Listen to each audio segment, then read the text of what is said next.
dos Atos dos Apóstolos, capítulo 10.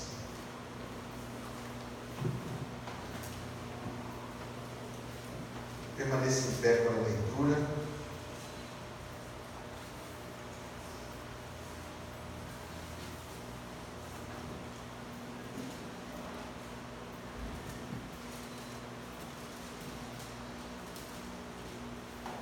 E havia em Cesareia um homem por nome Cornélio, centurião da coorte chamada italiana, piedoso e temente a Deus, com toda a sua casa, o qual fazia muitas esmolas ao povo e de contínuo orava a Deus. Este, quase à hora nona do dia, viu claramente, numa visão, um anjo de Deus, que se dirigia para ele e dizia-lhe: Cornélio, o qual, fixando os olhos nele, muito atemorizado, disse: Que é, Senhor?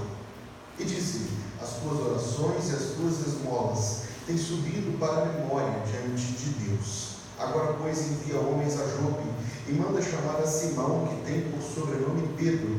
Este está hospedado com um certo Simão Curtidor, que tem a sua casa junto do mar. Ele te dirá o que deves fazer. E retirando-se o anjo que falava com Cornélio, chamou 2 dos seus criados e a um piedoso soldado dos que estavam ao seu serviço, e havendo-lhes contado tudo, os enviou a Jope. E no dia seguinte, indo eles seu caminho e estando já perto da cidade, subiu Pedro ao terraço para orar, quase à hora sexta. E tendo fome quis comer, e enquanto lhe o preparavam, sobreveio-lhe um arrebatamento de sentidos, e viu o céu aberto, e que descia a ele um vaso, como se fosse um grande lençol, atado pelas 4 pontas e vindo para a terra, no qual havia de todos os animais, quadrúpedes e feras e répteis da terra e aves do céu. E foi-lhe dirigida uma voz: Levanta-te, Pedro, mata e come. Mas Pedro disse: De modo nenhum, Senhor, porque nunca comi coisa alguma comum e imunda.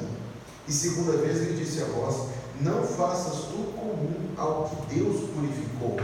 E aconteceu isto por 3 vezes, e o vaso tornou a recolher-se ao céu. E estando Pedro duvidando entre si acerca do que seria aquela visão que tinha visto, eis que os homens que foram enviados por Cornélio pararam à porta, perguntando pela casa de Simão.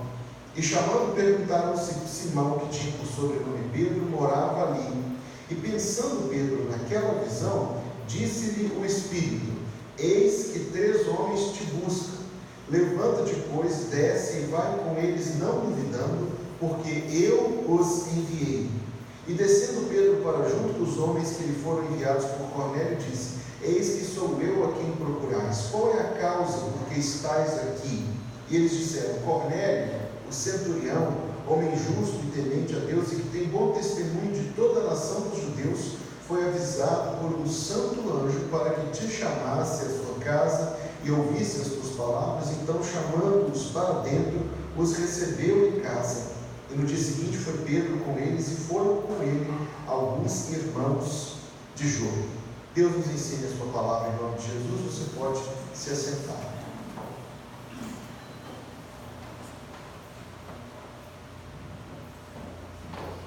De maneira muito diferente do que é meu costume, eu vou começar a mensagem desta manhã falando sobre mim. Há uma palavra em hebraico para me designar. A palavra Goi. Diga comigo: Goi. Goi. G-O-Y. Goi. Esta palavra significa gentil. E, por consequência, significa imundo, significa separado de Deus, significa não escolhido por Deus, significa rejeitado, significa inaceitável, significa impuro, significa comum, significa imundo. E é isso que eu sou. Goi.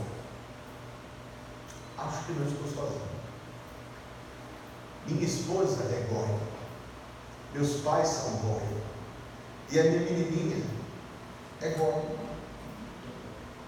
E você é Goi. Alguém aqui é judeu? Temos algum Lieberman, algum Brown, temos algum Schmidt aqui? Rosenberg? Não? Então você também é goi. Eu sou goi, você é goi. Eu estou fora da aliança, você está fora da aliança. Eu sou imundo e não estou sozinho na imundícia. Era assim que o mundo se dividia: goi e logoi, gentio e não gentio, os judeus escolhidos, os outros rejeitados, os judeus descendência de Abraão, os outros descendência de Adão. Mas Adão não é descendência de Abraão, é descendente de Adão também mas com certeza separados dentre as outras nações. Eles tinham para chamar de seu um Isaías, um Jeremias, um Elias, um Davi, e quem a gente pode chamar de nosso? O capítulo 10, e na verdade, se o tempo permitisse, mas não permite, eu iria até capítulo 11, verso 18 esta manhã, de maneira muito rápida, mas não posso por causa da nossa assembleia. Então hoje eu trago metade do recado, no domingo que vem eu trago a outra metade.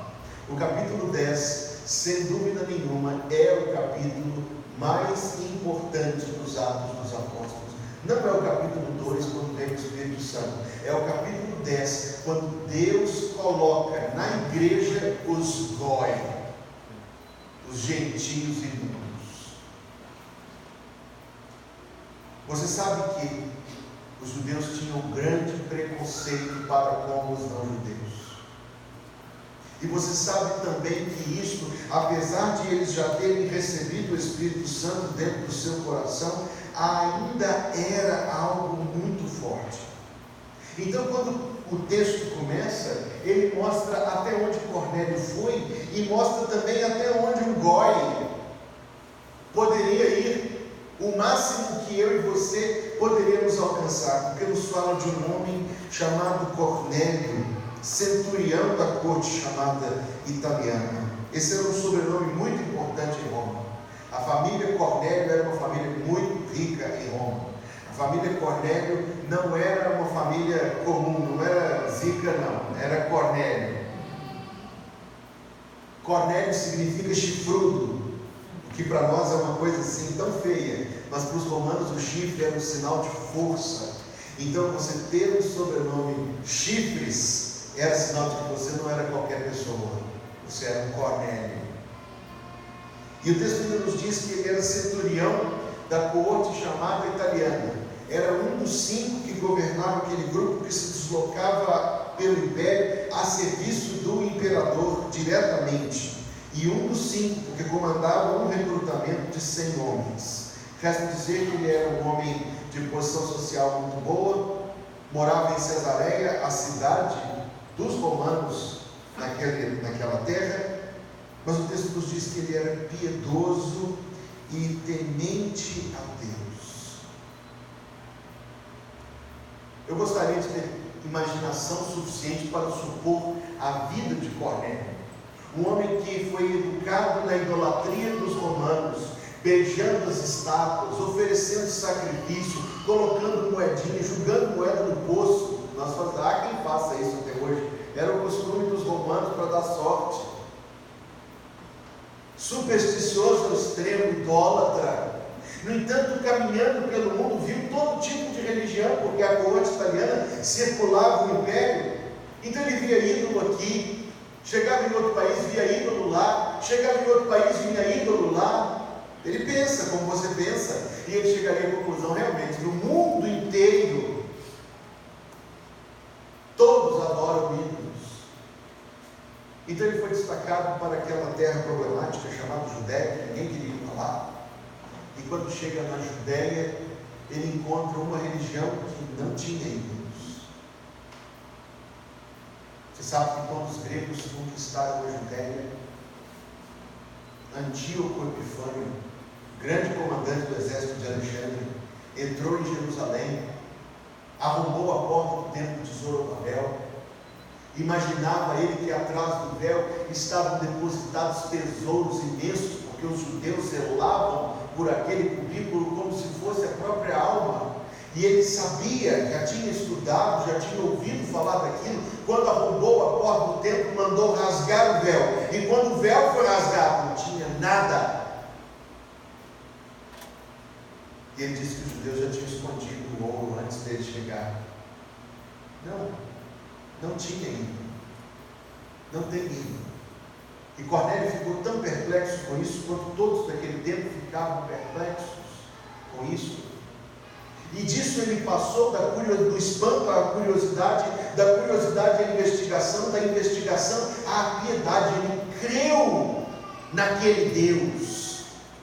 Piedoso era um nome que se dava a um goi que orava ao Deus de Abraão, um gentio que orava ao Deus de Abraão. Temente a Deus era quando eles eram chamados os de fora, mas ali na porta.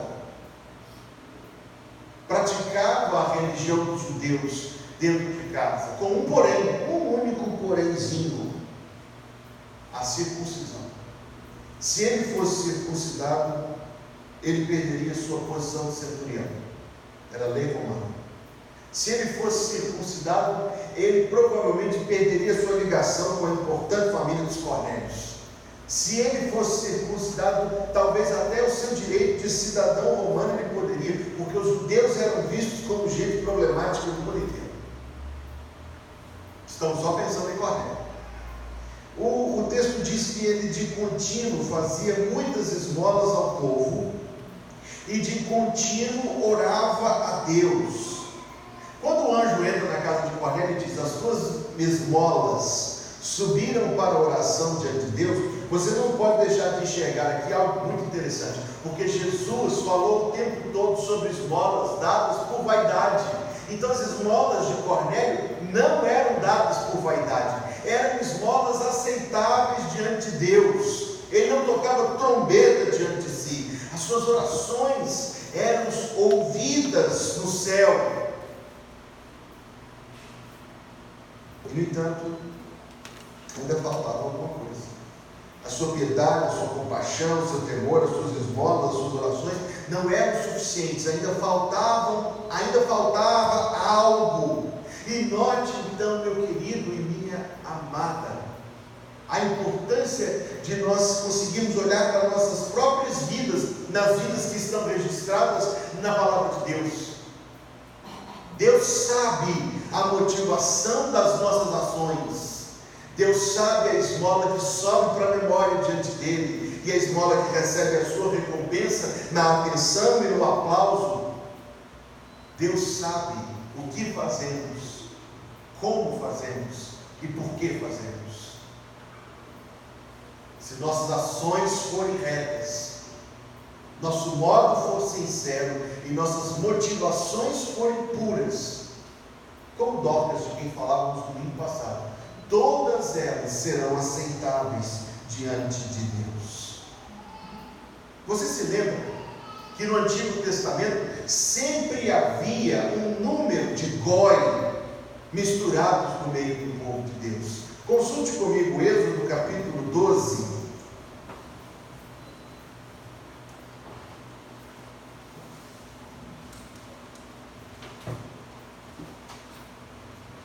Lucas era judeu? Lucas, que escreveu Atos, era judeu?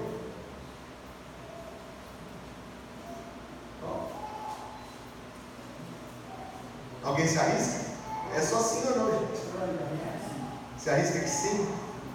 Muito provavelmente não. Aliás, é praticamente certo que não. Lucas não era judeu. Teófilo, para quem ele escrevia, também não era judeu. E é isso que faz com que o capítulo 10 de Atos fosse tão importante. Era um gentio, um goi, escrevendo para outro goi, que a partir daquele momento, em Cristo Jesus, Deus aceita gentios na sua família. Mas vamos voltar um pouquinho na história. Êxodo 12, verso 37 e 38. Assim partiram os filhos de Israel no Êxodo, de Ramessés para Sucote, cerca de 600.000 a pé, somente de homens, sem contar os meninos, e subiu também com eles muita ou grande mistura de gente. egípcios que se converteram, egípcios que passaram sangue no umbral, egípcios que deixaram a idolatria para crer somente no Senhor. Grande mistura de gente, ovelhas e bois, uma grande quantidade de gado. Livro da Rainha Esther, capítulo 8.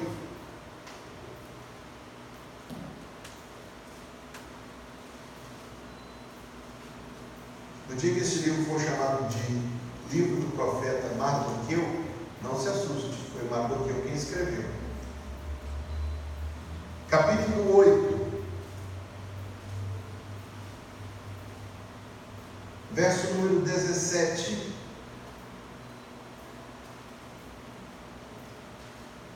Perdão, eu coloquei o texto equivocado aqui.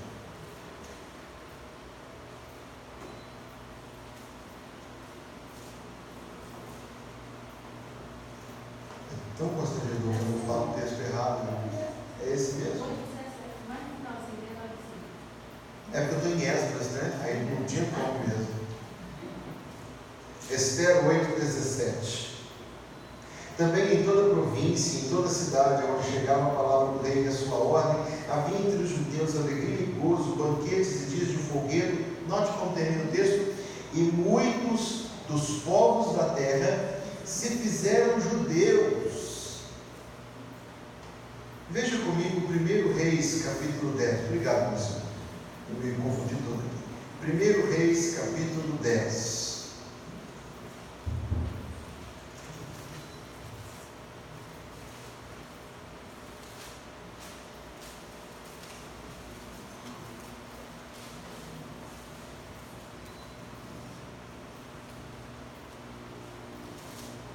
Verso 1.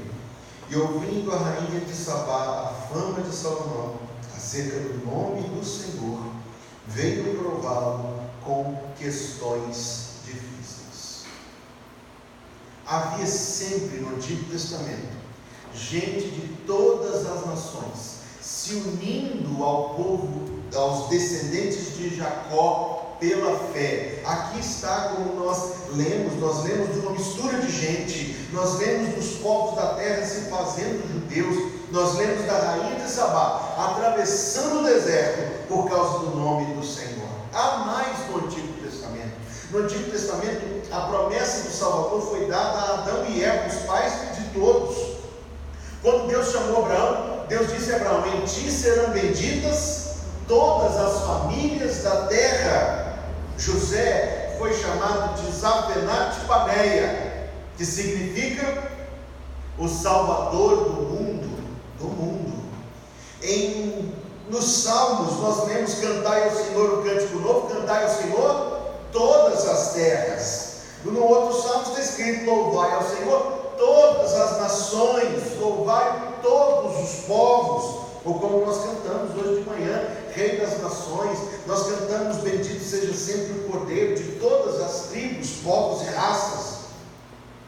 Mas para Israel, o Goi era gente de segunda classe. Era proibido que um judeu dormisse na casa de um Goi. Era proibido comer da comida de um Goi. Era proibido beber água da casa de um Goi, do copo de um Goi. Era proibido vestir a roupa que tivesse sido feita por um imundo, porque tudo era imundo, até o dinheiro dos gentios era imundo. Por isso que os cambistas trocavam dinheiro no templo, cujas mesas Jesus virou para baixo. Você se lembra, porém, onde que Pedro estava ficando? 9:43 de Atos. Ficou muitos dias em Jope com um certo Simão, curtidor, não é a pessoa que curte, não. Capítulo 10, verso 6, está hospedado com um certo Simão, curtidor. O curtidor, por manipular a pele de animais mortos, era visto como alguém imundo, tão imundo quanto um gentio. Tinha que morar fora da cidade. Se um curtidor ficasse noivo de uma moça e ela somente descobrisse depois do casamento que ele era curtidor, ela podia anular o casamento, porque ele escondeu a sua imundície dela. Pesada a lei. Por que existia essa lei? Porque eles escondiam que eram curtidores até casar. Tão grande era a vergonha de praticar essa profissão. Note, irmãos, eu quero salientar um contraste diante dos irmãos. Muito embora as proibições fossem tão severas, a palavra de Deus dizia sempre: louvai ao Senhor todas as nações, em ti serão benditas todas as famílias da terra. Mas na mentalidade dos judeus, inclusive do apóstolo Pedro, o gentio era alguém inferior, alguém de segunda classe, alguém desprezível. Mesmo Pedro ficando na casa de um curtidor, mesmo Pedro se contradizendo de forma tão notável, ainda assim ele se considerava tão melhor, tão superior a Cornélio. Esse texto então fala em primeiro lugar, amados, de até onde eu poderia ir, até onde você poderia ir, não fosse a graça de Deus revelada no Evangelho. A única coisa, o máximo aonde chegaríamos, foi o que Cornélio chegou. Seríamos tementes, piedosos e não mais do que isso. Mas quando o anjo vem, e esta foi a visão de Cornélio, viu claramente o anjo aponta para a palavra: vai buscar Pedro. Assim como quando houve aquele Pentecostes em Samaria, que nós já estudamos, e houve uma reconciliação de judeus e de samaritanos, o anjo manda: vai buscar Pedro. É engraçado porque no meio evangélico do nosso tempo parece que uma visão de um anjo exclusivamente dada para você é muito superior ao texto lido que todo mundo lê, que está escrito lá para todo mundo. É muito mais importante, não é? Se o anjo entrar lá na sua casa, mas o recado do anjo é mais ou menos traduzido assim: vai ler a sua Bíblia nos dias de hoje. Você sabe que aquele autor ficou 40 dias no deserto do Chile para encontrar com um anjo, né? Paulo Coelho. Quando a nossa Bíblia está dentro da nossa casa todo dia, podendo ser lida e as coisas principais de Deus serem reveladas. O anjo, brilhante e faustoso e imponente, não fez senão apontar para Cornélio o caminho pelo qual ele poderia receber a palavra de Deus. Ao mesmo tempo, segundo a cronologia de Deus, Pedro tem não uma visão tão clara, porque a visão de Cornélio diz que ele viu claramente uma visão, e já Pedro foi um arrebatamento dos sentidos. Desce um lençol, todo tipo de animal. Pedro, desde criança, memorizou aquela lista de Levítico 11. O que pode e o que não pode. O que tem casco fendido e rumina, esse comereis. Mas o que não tem, não comereis. O que tem casco fendido e não rumina, não comereis. O que rumina, mas não tem casco fendido, não comereis. Não é tão difícil de memorizar assim também, não. Quando ele olhou para o lençol, ele olhou primeiro para a pata e depois para a boca. Então veio uma voz. E eu fiquei tão surpreso quando lendo nesta Bíblia, encontrei que está em tinta vermelha: levanta-te, Pedro, mata e come. Uma palavra da parte do Senhor Jesus. O que Pedro disse para o Senhor? Só Pedro pode dizer isso mesmo: de modo nenhum, Senhor. Jesus chega para você e diz assim: faça isso. E você diz: de modo nenhum, Senhor, porque eu nunca fiz isso antes. Já bem foi dito que as últimas palavras de uma igreja, as palavras do fechamento das suas portas são: nós nunca fizemos isso antes.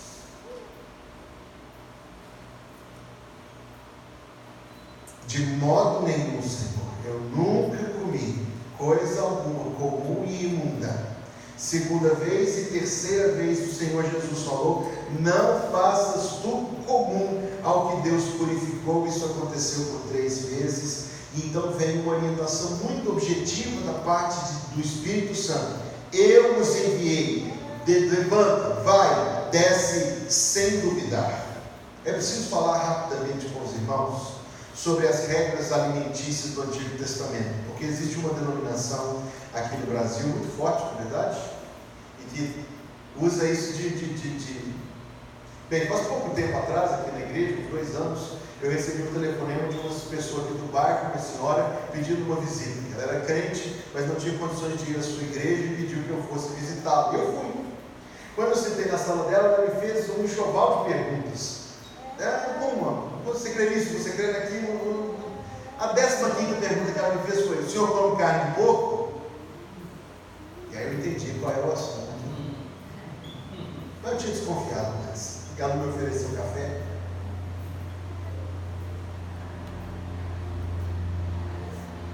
As regras alimentícias do Antigo Testamento, nós estudamos isso na quarta-feira. Todas as leis do Antigo Testamento não são regras, senão regras que significam algo. Quando Paulo vai justificar o salário do obreiro da igreja, ele cita um pedaço da lei que diz: não amordaçarás o boi enquanto pisa o trigo. Quando Paulo vai explicar a prática da igreja com referência à lei, ele sempre trata a lei como símbolo e não como regra. Eu mencionaria ainda rapidamente para os irmãos que, se você ler Levítico 11, como eu fiz várias vezes essa semana, você vai encontrar que lá não está escrito, como está escrito em todo o resto da lei, que aquilo era um estatuto perpétuo. Mas a verdade, irmãos, é que aquela restrição foi uma restrição temporária, aplicada agora, porque Pedro fala, capítulo 10, verso 34, abrindo a boca, Pedro diz: reconheço por verdade que Deus não faz acepção de pessoas, mas que lhe é agradável aquele que em qualquer nação o teme e faz o que é justo. A questão não era o que comer, a questão aqui era quem aceitar e quem não aceitar. E mais do que tudo, a verdade que Deus estava revelando era de que góis, gentios e imundos teriam lugar dentro da igreja. Nós veremos domingo que vem que Pedro foi, pregou o Evangelho, houve um terceiro Pentecostes ali, e eu estou disposto a explicar essa expressão no domingo que vem. Mas imediatamente se levantou uma resistência dentro da igreja de Jerusalém. Veja comigo capítulo 11, verso número 2. E subindo Pedro a Jerusalém, disputavam com ele os que eram da circuncisão. E lá nasceu, por causa deste Cornélio, nasceu aquela disputa que está presente em Romanos, Gálatas, Efésios, Filipenses, Colossenses, talvez Coríntios. Todas as cartas às igrejas tocam nesse assunto de alguma forma, porque um grupo se sentiu no direito de sair, fazendo campanha de igreja em igreja, afirmando que, se não fossem circuncidados, não teriam parte no reino de Deus. A resistência de Pedro durou pouco, a de outros durou muito. Nós seríamos, amados, mais felizes se nós não resistíssemos a Deus. Será possível que a gente ainda resista a Deus? Olha, meu amado, eu olho para a minha vida e você para a sua, e sabemos com tristeza que isso é verdade. Depois entra Paulo na história e escreve aquilo que leremos em Romanos capítulo 9, verso número 30.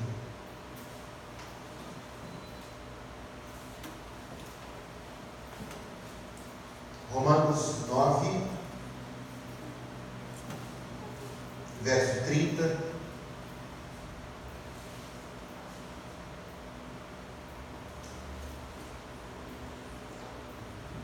Que diremos, pois, que os gentios que não buscavam a justiça alcançaram a justiça? Sim, mas a justiça que é pela fé. Mas Israel, que buscava a lei da justiça, não chegou à lei da justiça. Efésios capítulo 2, verso 11.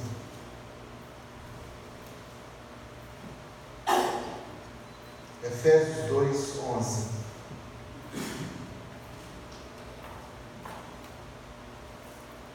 Portanto, lembrai-vos de que vós, no outro tempo, erais gentios na carne, e chamados incircuncisão, pelos que na carne se chamam circuncisão feita pela mão dos homens, que naquele tempo estáveis sem Cristo, separados da comunidade de Israel, estranhos às alianças da promessa, não tendo esperança e sem Deus no mundo. Mas agora em Cristo Jesus, vós que antes estáveis longe, já pelo sangue de Cristo chegastes perto, porque Ele é a nossa paz, o qual de ambos os povos fez um, e derrubando a parede de separação que estava no meio, na sua carne desfez a inimizade, isto é, a lei dos mandamentos, que consistia em ordenanças, para criar em si mesmo dos dois um novo homem, fazendo a paz, e pela cruz reconciliar ambos com Deus em um corpo, matando com elas inimizades. Colossenses capítulo 1.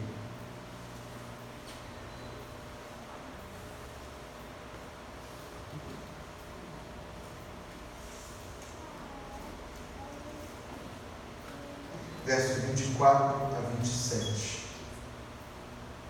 Regozijo-me agora no que padeço por vós, e na minha carne cumpro o resto das aflições de Cristo, pelo seu corpo, que é a igreja, da qual eu estou feito ministro, segundo a dispensação de Deus que me foi concedida para convosco, para cumprir a palavra de Deus, o mistério que esteve oculto desde todos os séculos, em todas as gerações, e que agora foi manifesto aos seus santos. De que mistério ele está falando? Veja capítulo 1, verso 2. Aos santos e irmãos fiéis em Cristo que estão em Colossos, graça a vós e paz. Os gregos se cumprimentavam dizendo graça, caris, era o cumprimento dos gregos. Os judeus se cumprimentavam uns aos outros, e até hoje o fazem, dizendo shalom, paz. A saudação dos cristãos é a saudação grega e judaica, graça e paz. Este é o mistério. Verso 27, aos quais Deus quis fazer conhecer quais são as riquezas da glória deste mistério entre os góis, que é Cristo em vós, esperança da glória. Pedro então recebe os emissários de Cornélio. Recebeu-os para dentro, chamando-os para dentro, os recebeu em casa e passaram a noite juntos. Quando você for a Israel, você muito provavelmente vai descer em Tel Aviv. Tem aeroporto em Jerusalém, mas é mais comum descer em Tel Aviv. Assim como Belo Horizonte e Contagem estão unidas, Deus ajuntou e ninguém separe, Tel Aviv está unida a uma cidade chamada Jaffa. Já ouviu falar? Jaffa é Jope. E a beira-mar está em pé até hoje, a casa de Simão Curtidor, como anexo de uma igreja, onde passaram a noite um curtidor, um apóstolo, 2 servos e um soldado romano. Um belo retrato da igreja. Capítulo 11, verso 18. A igreja de Jerusalém, ouvindo estas coisas, apaziguaram-se e glorificaram a Deus, dizendo: na verdade, até aos gentios deu Deus o arrependimento para a vida. 5 lições desta história. A primeira: não resistamos a Deus, como Pedro e os da circuncisão resistiram. 2. Se somos de Cristo, Deus nos purificou, não somos mais comuns nem imundos. Não chames de comum nem imundo aquilo que Deus purificou. O imundo foi limpo no sangue, e o comum foi feito especial quando recebeu uma aliança, uma nova geração com Deus. Sua vida é comum ou separada? Você vive como imundo ou como limpo? Teremos que pensar, amados, se esse grande contraste entre incredulidade e fé se vê na nossa vida. Número 3. Você sabe quantos de Deus existem crentes no mundo hoje? quantos judeus existem no mundo hoje? Pouco mais de 14 milhões. Antes da guerra eram 20. Pouco mais de 14 milhões. O número de judeus crentes no mundo hoje não chega a 5 mil. É muito pouco. Nós deveríamos orar pela salvação dos judeus. Nosso querido pastor Tim é membro de uma junta missionária para a evangelização dos judeus. Nós deveríamos orar pela salvação dos judeus. Número 4. Deixe este lugar nesta manhã grato, porque se não fosse Deus, você seria um idólatra. Se não fosse Deus, você estaria jogando moeda no poço e lendo horóscopo.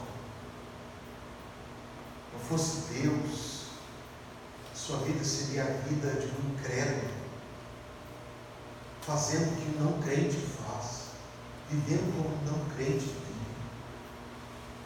Que esta história renove, amados, a nossa gratidão pela nossa salvação. E número 5. Quem sabe tem algum Cornélio aqui hoje de manhã, confiando na sua piedade, nas suas orações e nas suas esmolas, mas falta algo, se não há Cristo Jesus. Creia no Senhor Jesus, busque a Deus, e você também será parte da família de Deus. Vamos orar. Curva sua fronte, feche seus olhos. Ó Deus e Pai, em nome de Jesus, obrigado por este culto nesta manhã de domingo. E obrigado, Deus, porque o Senhor nos recebe na tua família. O Senhor nos limpa e separa para si. Obrigado pela tua palavra e que ela encontre lugar no nosso coração. O Senhor nos ensina, Deus, a tua verdade e a tua vontade para vivermos conhecendo o teu livro e louvando a Ti, Deus, que nos deu esta palavra tão preciosa. Nós te adoramos, Senhor, nesta manhã e te louvamos em nome do Senhor Jesus. Que o Senhor te abençoe e te guarde.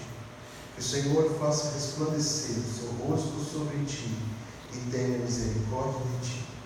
Que o Senhor sobre ti levante o seu rosto e te dê a paz. Amém. Passamos, irmãos, prontamente à Assembleia da Igreja.